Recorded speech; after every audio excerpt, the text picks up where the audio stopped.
Primero, antes que nada, antes de hablar de las acciones, es importante comentarles que somos parte de lo que llamamos los gobiernos de la Cuarta Transformación de la Vida Pública de México, que por supuesto encabeza el gran líder de este movimiento, que hoy es el presidente de la República, Andrés Manuel López Obrador.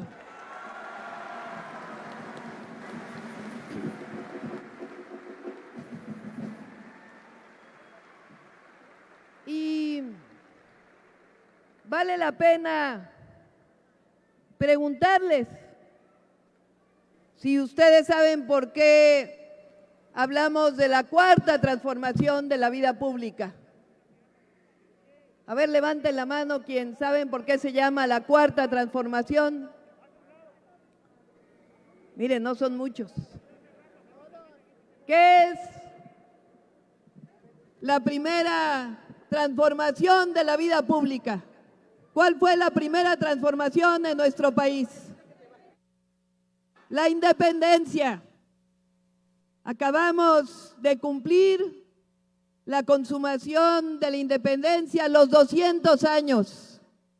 Esa primera transformación tuvo como sus grandes exponentes a Hidalgo, a Morelos, a Guerrero. Fue una revolución que costó muchas vidas, pero que gracias a esos héroes somos un país soberano, independiente. ¿Cuál fue la segunda transformación? La reforma. ¿Quién es el gran exponente? El gran liberal, Benito Juárez. ¿Y en qué consistió la reforma? En separar el Estado de la Iglesia, que se constituyera un Estado civil con libertades. Esa segunda transformación con los grandes liberales de México también representó una guerra, representó vidas de mexicanos y mexicanas. ¿Cuál es la tercera transformación de la vida pública? La Revolución Mexicana. La revolución que significó los grandes derechos sociales, el que los recursos naturales fueran de la nación. Significó la lucha por la democracia. Esa revolución con Madero, con Zapata, con Villa, también fue una revolución que significó muertes, violencia. Se consumó en realidad la revolución con el general Lázaro Cárdenas y la expropiación petrolera y el reparto agrario. Y hoy estamos viviendo la cuarta transformación de la vida pública. Y la gran diferencia es que es una transformación pacífica, que ganó la transformación con el voto de todas y todos los mexicanos. Y la esencia de esta cuarta transformación es la separación entre el poder político y el poder económico. Hoy tenemos un presidente que representa al pueblo de México, que no representa los intereses de unos cuantos, que distribuye los recursos públicos para beneficio del que menos tiene.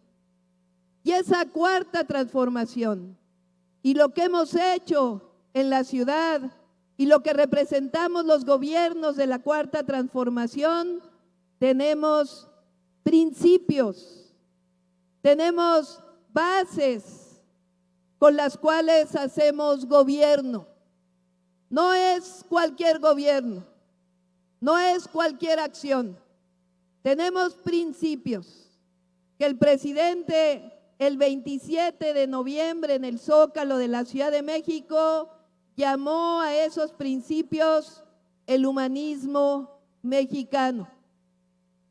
Humanismo porque implica nuestro movimiento, los gobiernos de nuestro movimiento de transformación, un profundo humanismo, fraternidad. La esencia de nuestro movimiento es que luchamos contra la discriminación, contra el clasismo, contra el racismo.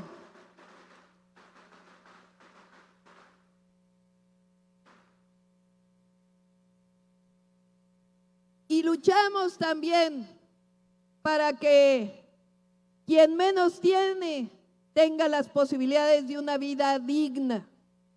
Por eso los principios de nuestro movimiento, del humanismo mexicano, tienen que ver con esencias que se traducen en algunos principios. El principio esencial es, por el bien de todos, primero los pobres. Ese es un principio básico, ético, fraterno. Significa que no podemos dejar a nadie atrás, que nosotros construimos caminos amplios, no caminos angostos para que pasen unos cuantos, sino caminos amplios para que todas y todos tengan derechos. Significa que el de arriba nunca va a estar bien si el de abajo no está bien. Significa que los gobiernos tienen que dedicar los recursos públicos a disminuir desigualdades, a acabar con la pobreza. Significa que el dinero del pueblo tiene que regresar al pueblo, que los impuestos de todas y todos los mexicanos tienen que traducirse en disminuir desigualdades. Eso quiere decir, por el bien de todos, primero los pobres. Lo segundo y esencia y principio del humanismo mexicano, de los gobiernos de la Cuarta Transformación, es que no puede haber gobierno rico con pueblo pobre. Significa que los gobernantes debemos vivir en la justa medianía, que no se llegue al poder para enriquecerse. Significa que el recurso público debe destinarse para derechos, para beneficios sociales y para construir obra pública que mejore las condiciones de vida de la gente. No es un gobierno de la Cuarta Transformación los gobiernos corruptos. Nosotros estamos en contra de la corrupción, de erradicar la corrupción que tanto daño le ha hecho a México.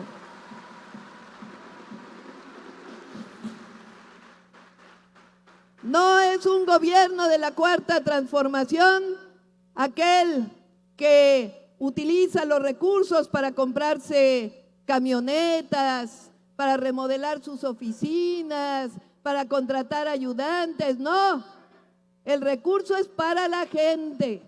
Eso significa que no puede haber gobierno rico con pueblo pobre. Significa austeridad republicana. Nada de privilegios del gobernante. Y el tercer principio es que el poder solo es virtud cuando se pone al servicio de los demás. No tiene sentido ser diputado, diputada, senador, senadora, presidente municipal, regidor, gobernador, si no se pone el poder al servicio de la gente. Servidor público significa servir al pueblo.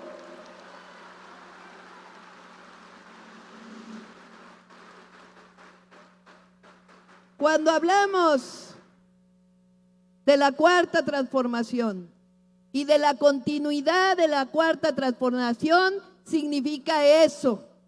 Seguir gobernando como nos enseñó el presidente Andrés Manuel López Obrador, con modestia, con humildad, con principios.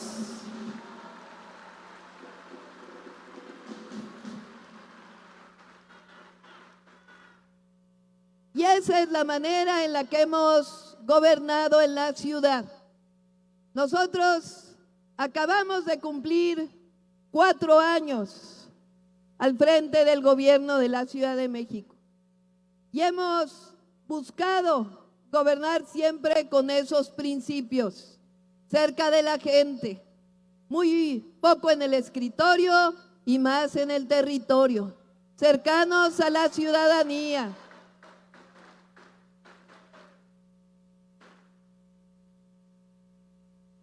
Y por ello, una de las principales acciones que hemos hecho en la ciudad es apoyar la educación pública. Yo pienso que la educación pública primero debe ser gratuita, desde el preescolar hasta la universidad. No debería de haber colegiaturas en la educación pública.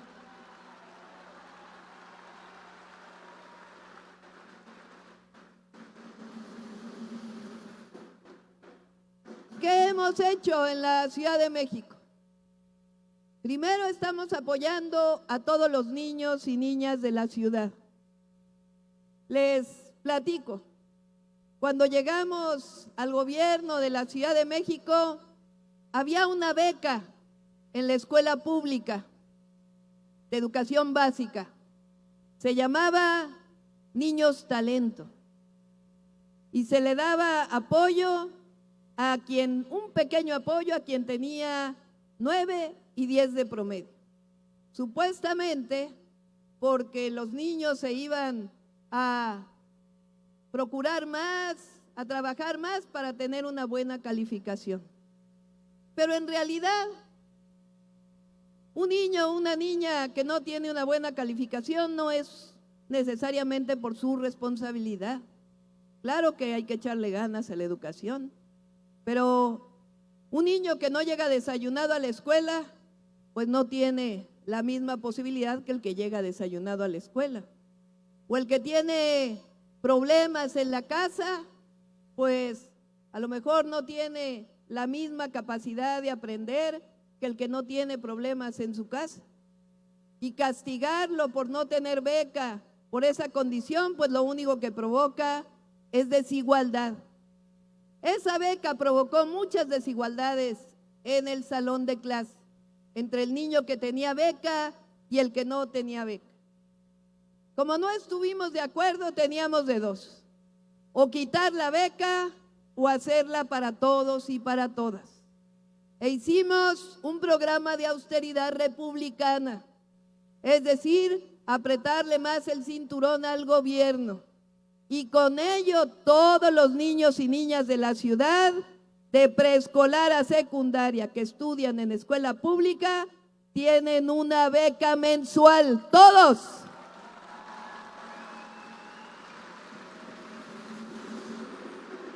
Y un apoyo de útiles y uniformes en el verano. ¿Eso qué ha hecho en la ciudad?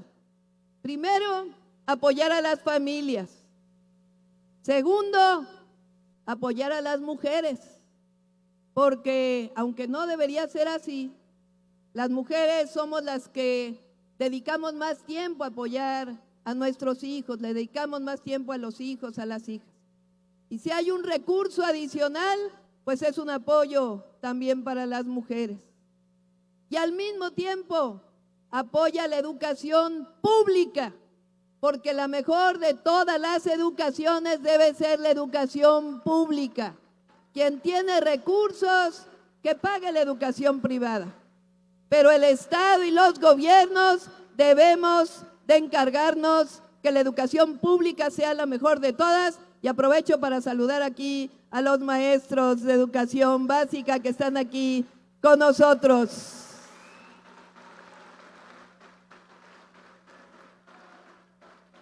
Son 1.200.000 niños y niñas que reciben su beca en la Ciudad de México. Una beca mensual y se llama Beca del Bienestar para Niños y Niñas, Mi Beca para Empezar, porque queremos que valoren la educación, que tengan todo el deseo de seguir estudiando. que empiecen en la educación básica, pero que puedan cumplir sus sueños y puedan llegar a donde ellos quieran llegar. Por eso es la beca del bienestar educativo. También decidimos apoyar la educación media superior. El presidente, cuando fue jefe de gobierno, hizo un instituto de educación media superior. Él dejó 16 preparatorias. Nosotros hemos construido más preparatorias. Hoy tenemos 28 preparatorias del Instituto de Educación Media Superior, con más estudiantes en este nivel educativo. Y tomamos la decisión de crear 2 nuevas universidades públicas. Hoy en la ciudad, además de las universidades Benito Juárez que hizo el presidente, la Autónoma de la Ciudad de México, los tecnológicos, la UNAM, el Poli, hay 2 universidades nuevas. La Universidad Rosario Castellanos.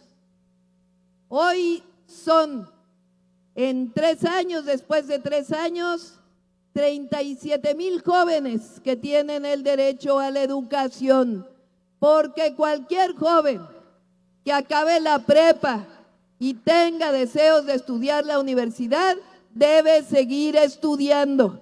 Y el gobierno debe encargarse de abrir todos los espacios universitarios para que así sea.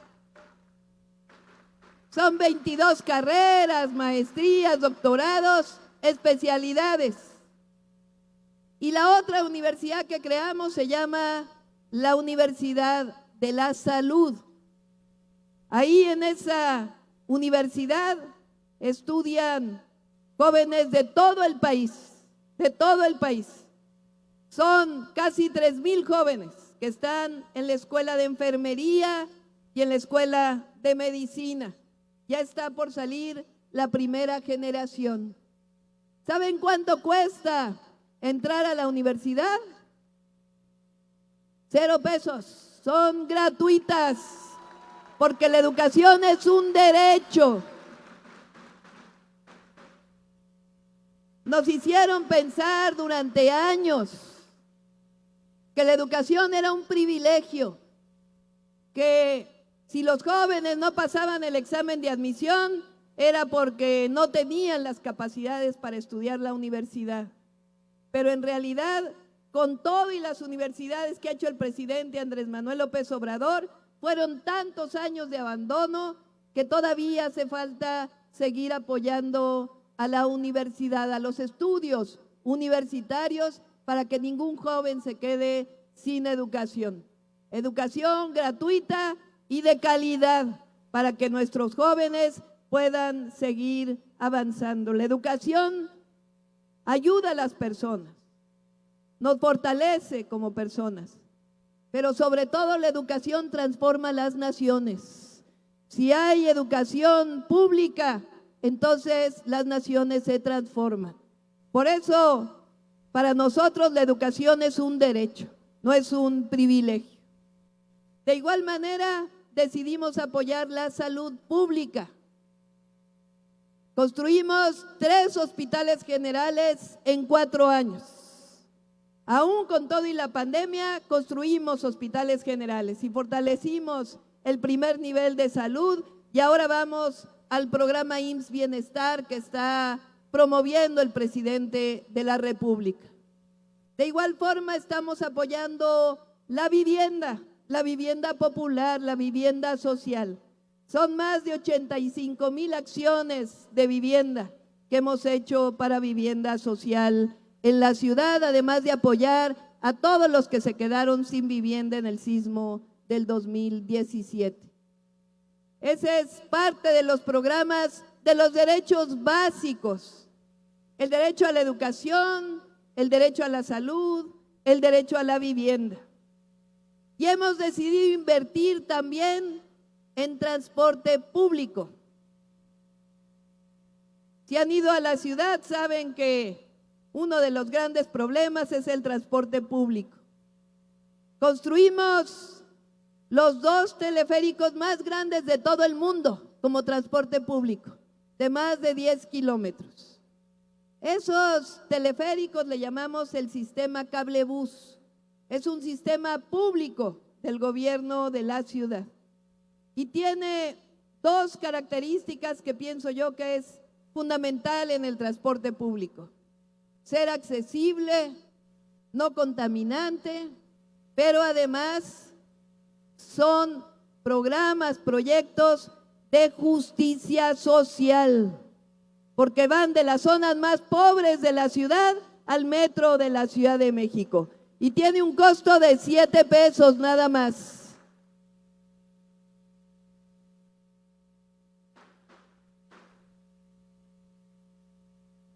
Decimos el mejor transporte para el que menos tiene, porque si le damos el mejor transporte al que menos tiene, construimos igualdad. De otra manera profundizamos desigualdades.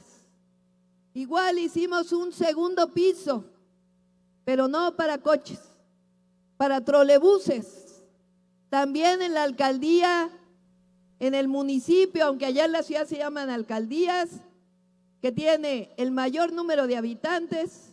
Aquí en Yucatán creo que son 2.3 millones de habitantes, ¿no? Bueno, allá en Iztapalapa nada más son 1.8 millones de habitantes en un municipio, en una alcaldía. Pero no tenía un sistema de transporte público. La alcaldía con índices de pobreza mayores. Y ahí hicimos un segundo piso, ahí se ve en la pantalla, donde solamente van trolebuses que atraviesa toda la alcaldía. Y también tiene un costo de 7 pesos para que se pueda transportar quien menos tiene. Estamos mejorando el metro, adquiriendo más trolebuses y fortaleciendo la empresa pública. La ciudad tiene una empresa pública para transporte, se llama la Red de Transporte de Pasajeros. Estamos adquiriendo más autobuses. ¿Saben cuánto cuesta la tarifa de las zonas más pobres de la ciudad al metro, las que están en la periferia? En nuevos autobuses accesibles, no contaminantes, solo 2 pesos. Solo 2 pesos para poder apoyar la economía familiar.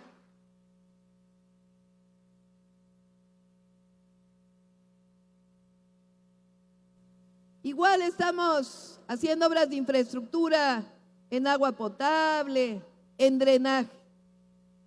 Y ustedes se preguntarán, ¿cuánto subió los impuestos la jefa de gobierno para hacer tanta cosa que antes no se hacía? ¿No?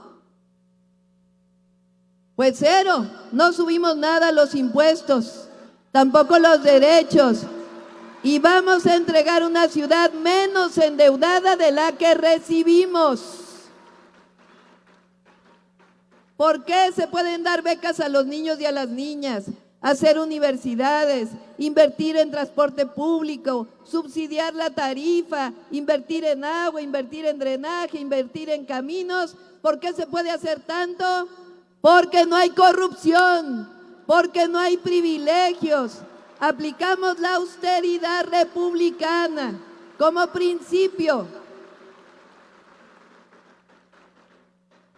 Esto ha permitido disminuir desigualdades en la ciudad, abatir la pobreza. Igual, somos la ciudad más conectada del mundo con internet y hemos bajado los índices de inseguridad en la ciudad. Quiero terminar con 2 temas platicándoles. El primero, el proyecto que representamos, la cuarta transformación, lo que ha hecho el presidente de la República en estos 4 años nos hace sentir orgullosos, orgullosas de ser mexicanos. Somos ejemplo para muchos países del mundo. Muy pocos países tienen una pensión universal para los adultos mayores. Muy pocos países en el mundo están haciendo obras de infraestructura tan importantes como las que hace el presidente, como el Tren Maya, que le va a dar larga vida al sureste.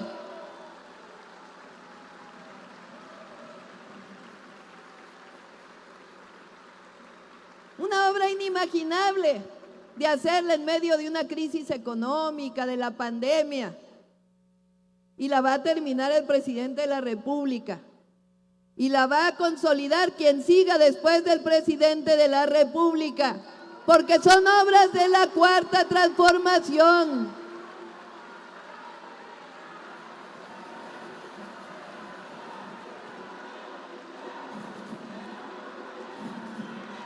Estamos viviendo tiempos extraordinarios,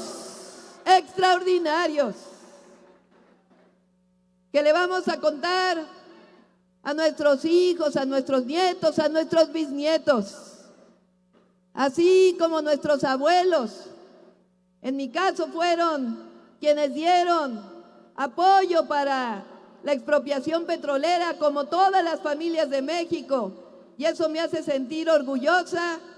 Igual nuestros nietos se van a sentir orgullosos de que cada uno de nosotros dimos nuestro apoyo a la Cuarta Transformación de la vida pública.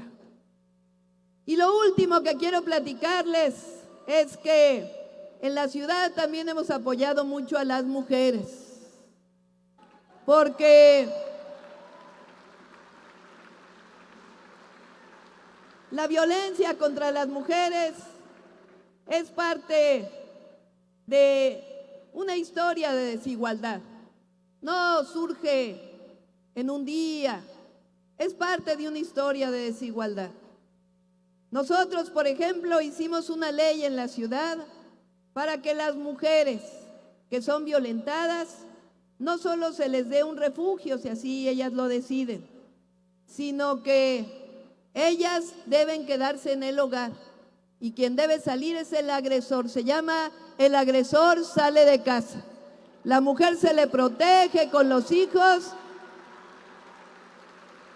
con medidas cautelares, se queda en el hogar, incluso por encima de los derechos de propiedad.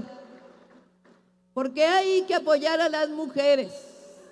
Aquí en Yucatán hay una gran historia de mujeres de lucha. Esa tierra vio nacer a Elvia Carrillo Puerto.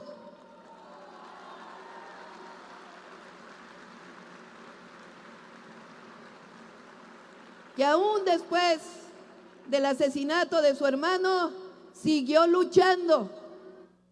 Una de las primeras diputadas de nuestro país, sufragista, que logró el voto de las mujeres hace 69 años nada más. Y decía que hoy estamos en otra condición. Fíjense, hoy habemos 9 gobernadoras al mismo tiempo. Hasta 2018 en la historia de México solamente había habido 6 gobernadoras. Y hoy somos 9 gobernadoras al mismo tiempo. Y eso es gracias también a nuestro movimiento y al presidente de la República. Fíjense, por primera vez hay un gabinete paritario en el país. Por primera vez hay una mujer gobernadora del Banco de México. Hay más mujeres en la Suprema Corte de Justicia de lo que históricamente había habido. Hay más diputadas, más senadoras, más gobernadoras, más presidentas municipales. Hoy hay más reconocimiento a la mujer en la participación de su vida pública. Y eso hace que las niñas, que las jóvenes cambien su perspectiva de vida. A mí me pasa cuando voy a las escuelas que una niña me ve y dice, yo quiero ser jefa de gobierno. Tiene una perspectiva distinta, a lo mejor hace 20 años no. Hoy una niña puede ver a más mujeres, a una gobernadora y decir, yo puedo ser gobernadora. Las mujeres tienen derecho a ser ingenieras, a ser abogadas, a ser diputadas, a ser senadoras, a ser astronautas. Hoy hay una mujer joven que viajó al espacio, mexicana. Así que la igualdad, nosotros luchamos por la igualdad en general. No queremos que haya desigualdades, que haya ricos y que haya pobres. Por supuesto que cada quien se merece de acuerdo al trabajo que haya desarrollado, si lo hace honestamente. Lo que no queremos es que haya desarrollo sin justicia, que haya mayor igualdad. Pero también queremos mayor igualdad entre hombres y entre mujeres. Así que una mujer puede ser presidenta municipal, diputada, senadora y también puede ser presidenta de la República. Muchas gracias a todos y a todas. ¡Que viva Yucatán!